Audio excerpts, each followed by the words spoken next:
As I said, my name's Joe. I'm the editor of The Friend, stepping in for Jill and Olivia, and I am absolutely no kind of expert on death and dying.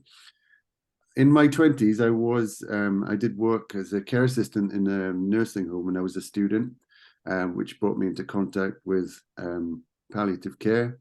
I also had a parent die young, leaving two small children.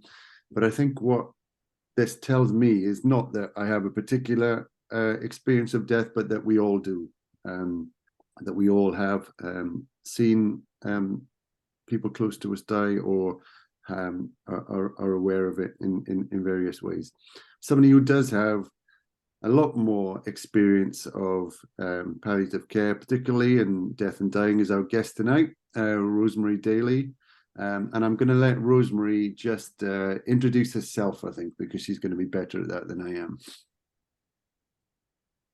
Hi, so I'm Rosemary. I wrote the article in the Friends Quarterly, which makes me feel quite exposed, if you want to know, because it's and what I wanted to say was that's a very personal article.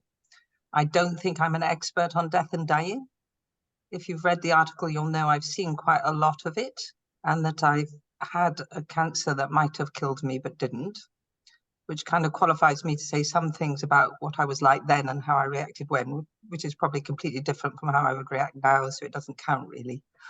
But that also that everyone's different, so I wouldn't say I'm expert. I'm certainly not expert at dying.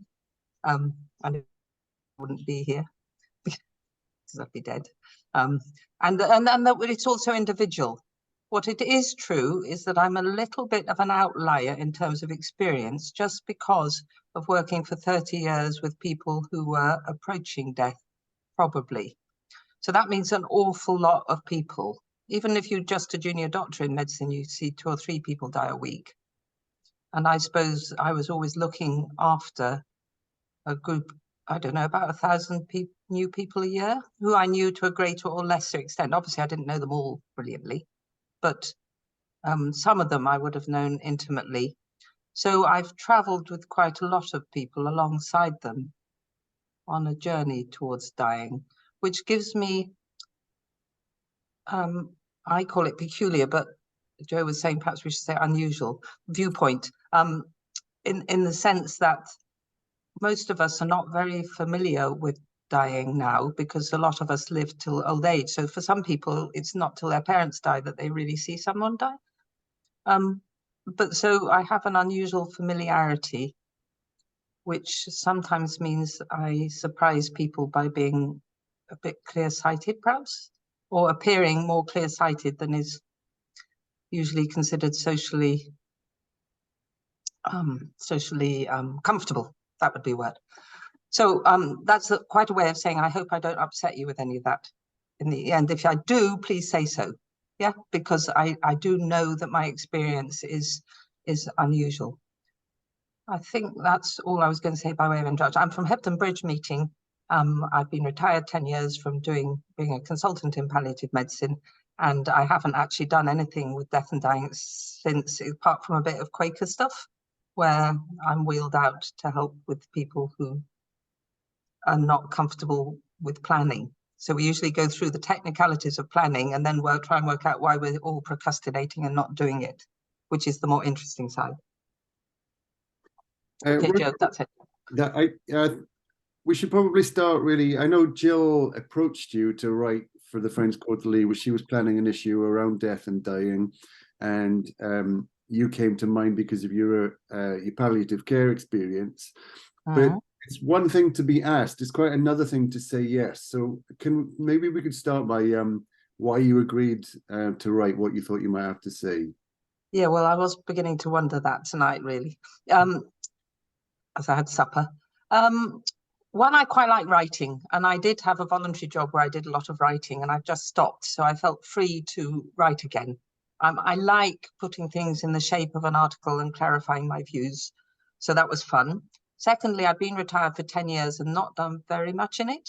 I've reluctantly written one article for the Leeds Group Assisted Dying book, saying how confusing it all is. Yeah, but I was kind of that was reluctantly, but this one gave me the opportunity to speak very personally, and I'm really quite interested in thinking, because I've just reached 70, in sort of looking at how I got to the positions I've got at and what's influenced me. And in this case, because I'd worked in palliative medicine, I've got not only do I have any journals I wrote, anything I wrote down about my spiritual life, which I've done for about 20 years, I suppose, rather sporadically.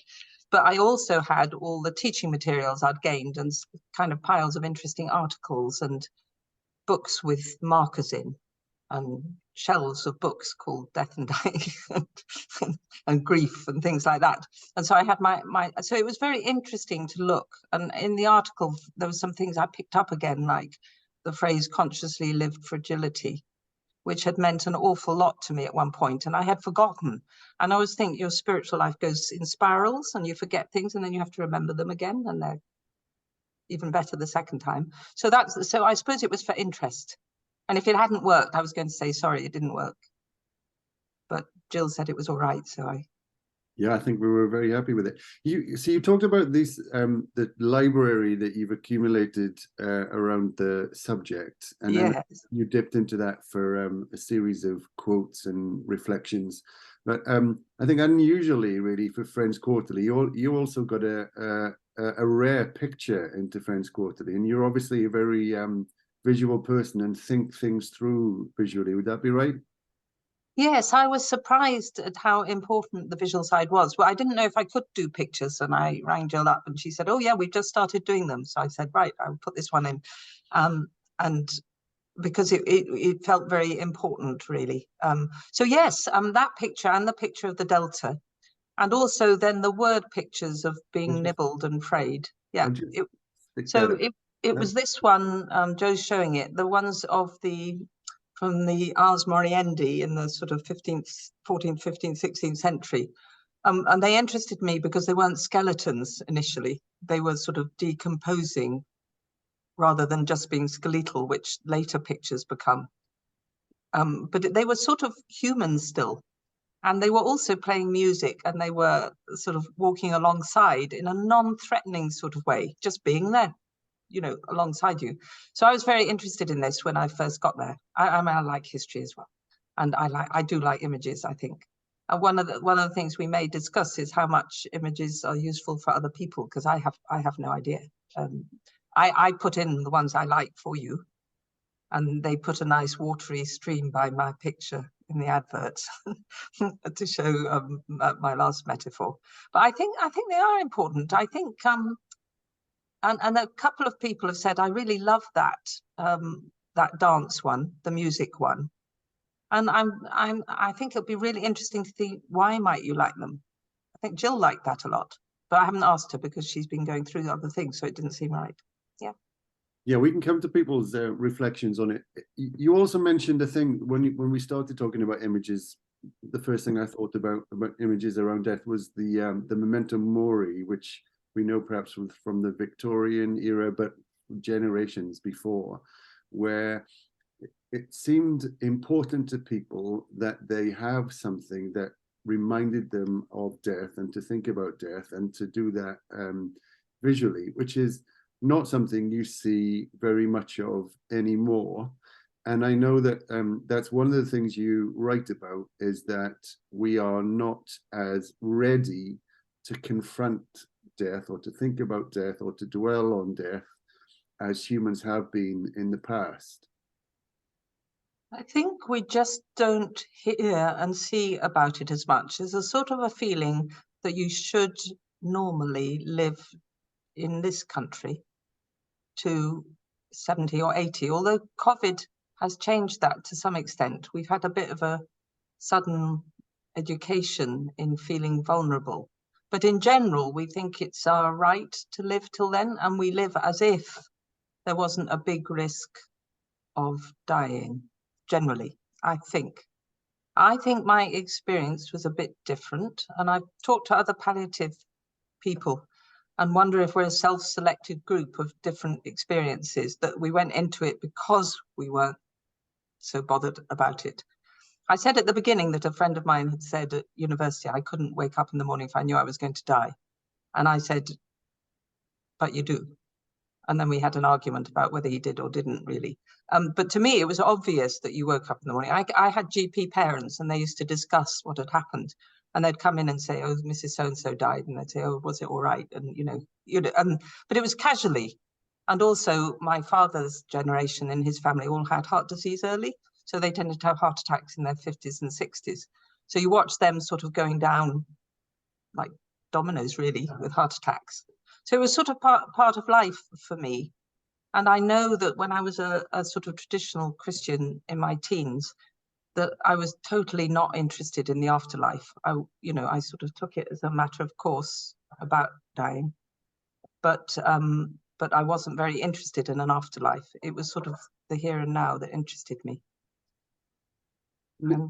I know it's connected in my mind, Rosemary, the way you talk about death in the article and the way you're talking about it tonight. Although you have a medical background, you think that the way that we deal with death is over-medicalized. I wonder if you could just talk a little bit about that. I'm going to be looking away while you do that, because we have no tech support tonight. So while Rosemary's answering that question, I am going to be typing in the questions that we're going to be looking at in the breakout rooms into the chat. So if it looks like I'm not paying attention, it's because I'm putting the questions in. So Rosemary, if you'd have a go at that one. I will. I'll adjust my lighting again in a minute. I've gone a bit pale, but that's because some lights have gone on, but they'll go off soon again. So don't worry. Okay. You hear that?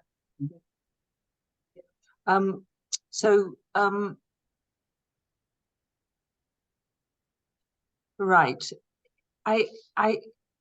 I'm not sure that I think it's over-medicalized. It's true that when I started, nearly everyone died in hospital, but it was pretty much ignored by doctors at that time. Hospitals didn't admit to people dying there. They just did die, yeah? In fact, there's some really nice sociological stories about how hidden death was and the movement of anybody who died. It's reversing now. More people are dying at home and choosing to.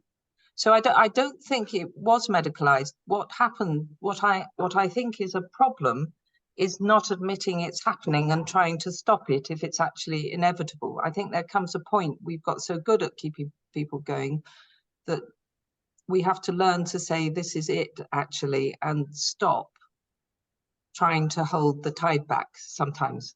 And I think that gives all of us quite a tricky problem, because as we get older and frailer, we may have to say to carers, family, doctors, anyone, I think it's time to stop trying to hold this back. Yeah.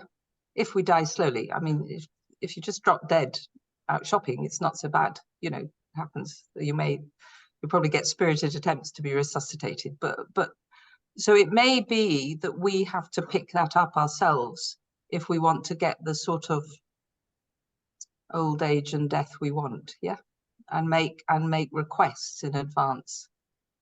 Yeah, is that what you were thinking, Joe? Yes, that's great. Thank you very much.